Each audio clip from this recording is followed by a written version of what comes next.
Assalamualaikum warahmatullahi wabarakatuh. Perkenalkan, nama saya Gilang Rahman Afandi, NPM 1817051075. Di sini saya akan mempresentasikan tentang tugas 1 dan juga kuis 1. Yang pertama, tugas 1.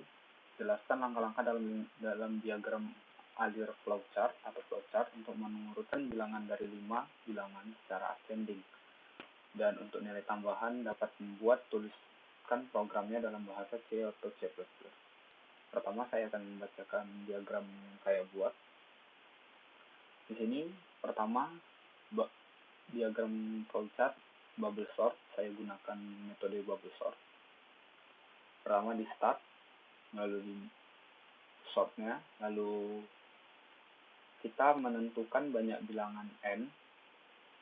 Setelah kita menemukan banyak bilangan n, lalu pada array J akan baru masuk ke dalam kondisi jika array J lebih dari array J tambah 1, yaitu angka pertama lebih dari angka kedua, maka jika yes, melakukan pertukaran antara array J dengan array J plus 1, atau bilangan pertama dengan bilangan kedua. Jika no, maka langsung ke step keempat, yaitu melakukan increment J++,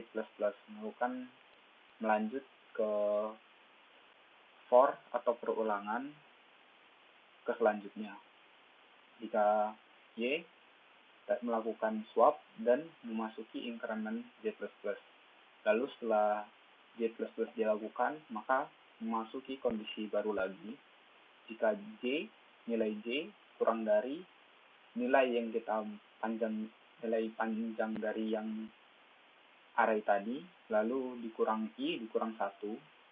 Jika yes, maka kembali lagi ke step kedua, yaitu memasuki kondisi jika array J lebih besar daripada array J tambah 1, maka memasuki dengan swap angka kedua dengan angka ketiga, karena sudah dilakukan increment tadi. Lalu jika selesai memasuki increment tadi lagi, baru dicek kondisinya. Jika J masih lebih kurang dari nilai dari panjang dari n yang kita tentukan di awal, dikurang dengan nilai I, yaitu for pertama, lalu dikurang dengan 1. Jika J sudah tidak lebih besar atau sama dengan, sudah memiliki nilai yang sama dengan n kurang I kurang 1, maka masuk ke sini, ke proses selanjutnya, yaitu menghapus nilai J menjadi 0. Lalu setelah nilai J menjadi 0, dilakukan increment I++ untuk perulangan pertama. Lalu setelah melakukan increment I++, memasuki kondisi kedua, yaitu dicek jika nilai I masih lebih kecil daripada nilai n dikurang 1. Jika nilai I masih lebih kecil dari n kurang 1, maka akan kembali lagi ke step kedua tadi, maka memasuki cek nilai array J jika array J lebih besar dari array J plus 1. Jika nilai I sudah memiliki nilai yang sama dengan n kurang 1, maka array telah selesai disortir atau menampilkan hasil array. Lalu selanjutnya, untuk nilai tambahan, saya menuliskan programnya dalam bahasa C++ seperti berikut ini.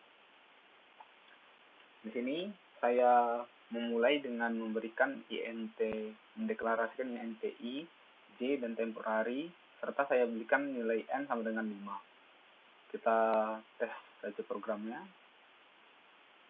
Di sini akan keluar pertama sort 5 bilangan secara bubble sort.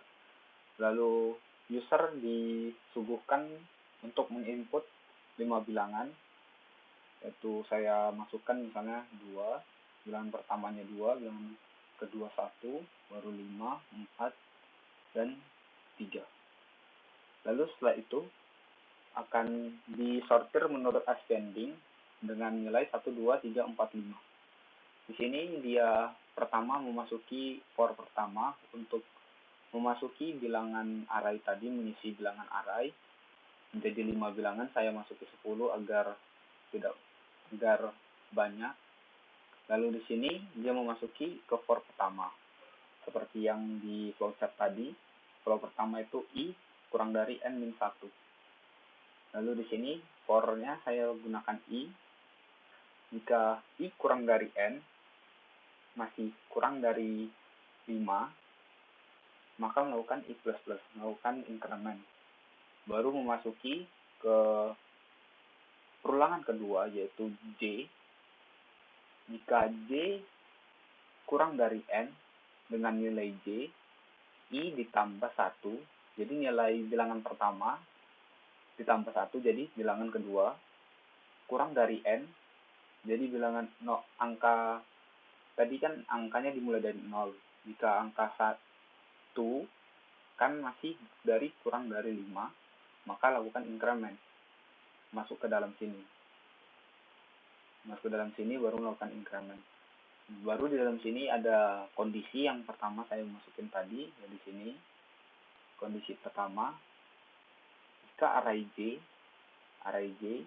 kurang dari array I itu yang di sini tadi, J masih kurang dari array I, maka masuk ke swap.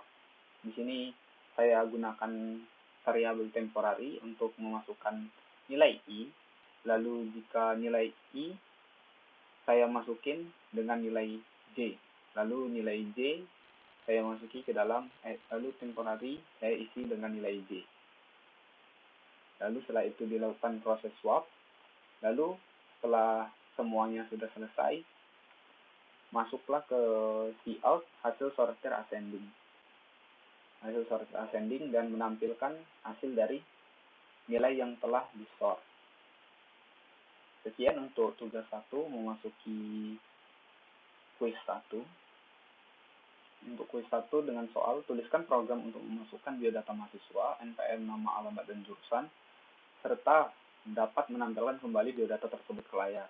Lalu untuk yang B, program kedua, tuliskan program untuk menghitung penjumlahan dan perkalian untuk dua bilangan. Jadi yang pertama saya jelaskan, di sini saya menggunakan string untuk input nilainya. Di sini string dengan alamat dengan panjang 50, nama dengan panjang 50, jurusan dengan panjang 50. Lalu saya masukkan npm dan pilih ke variabel integer. Sini saya menggunakan do while karena kan program ini dikerjakan satu kali untuk menampilkan menu dan memasukkan pilihan, lalu dilakukan sampai jika pilih tidak sama dengan 3. Karena kan saya memasukkan pilih menu di sini. Langsung saya dimulai programnya. Lalu di sini akan masukkan data mahasiswa. Di sini saya masukkan pilih satu, masukkan data, masukkan nama. Saya masukkan nama. Saya gunakan string dan getLine untuk memasuki nilai spasi. Lalu masuki npm.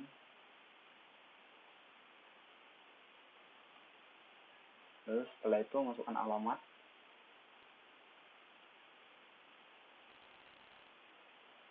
Lalu sini jurusan.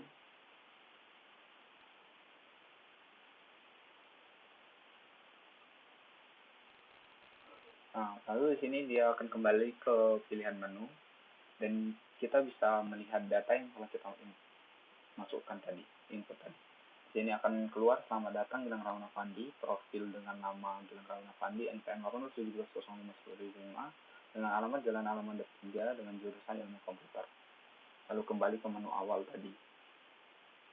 Lalu dengan saya menggunakan switchcase untuk memilih dari menu awal tadi untuk jika user memilih masukkan data dan lihat data serta exit. Jika exit, maka program selesai, keluar cout terima kasih dan selesai. Lalu untuk case 1 di sini saya gunakan scene ignore agar memasuki dalam setiap inputnya tidak ada hal yang error. Lalu di sini masukkan scene getLine seperti yang saya katakan tadi, saya agar spasi juga termasuk ke dalam inputan nama. Lalu di sini dengan yang diinput nilai nama dengan panjang 50. Begitu juga dengan NPM dan alamat serta jurusan. Lalu di sini saya beri break untuk membatasi case 1 dengan case 2. Lalu memasuki dengan case 2, di sini saya memasuki cout selamat datang.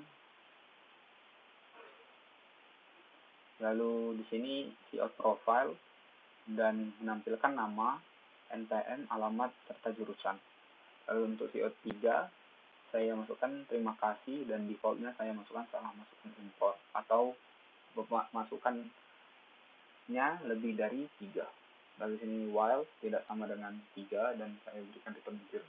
Selanjutnya untuk kalkulator aritmatika untuk dua bilangan, di sini saya menggunakan integer dan float untuk hasil, dikarenakan hasil kemungkinan bisa koma. Lalu kita demokan aplikasinya. Ini ada kalkulator aritmatika untuk dua bilangan. Lalu ditampilkan menu pilih operator aritmatika. Jika nomor 1 penjumlahan, jika 2 perkalian. Di sini user diminta untuk memasukkan bilangan pertama, masukkan bilangan 2 dan masukkan bilangan kedua. Saya masukkan angka 3. Lalu di sini kita disuruh untuk memasukkan operator, yaitu pilih operator tadi, 1 untuk penjumlahan dan 2 untuk perkalian. Saya masukkan 1 misalnya penjumlahan, maka hasil sama dengan 5. Lalu jika kita lakukan lagi untuk perkalian, masukkan bilangan pertama 2, masukkan bilangan kedua 5. Masukkan operator perkalian nomor 2 dan hasilnya 10. 2 kali 5 sama dengan 10. Di sini saya menggunakan switch case yang sama seperti tadi. Lalu di sini saya tidak menggunakan dual karena operator untuk kalkulator dua bilangan saja. Lalu setelah dilakukan switch case, maka akan menampilkan hasil. Lalu return 0 dan program selesai. Sekian yang bisa saya sampaikan. Kurang lebih saya mohon maaf. Saya akhiri. Wassalamualaikum warahmatullahi wabarakatuh.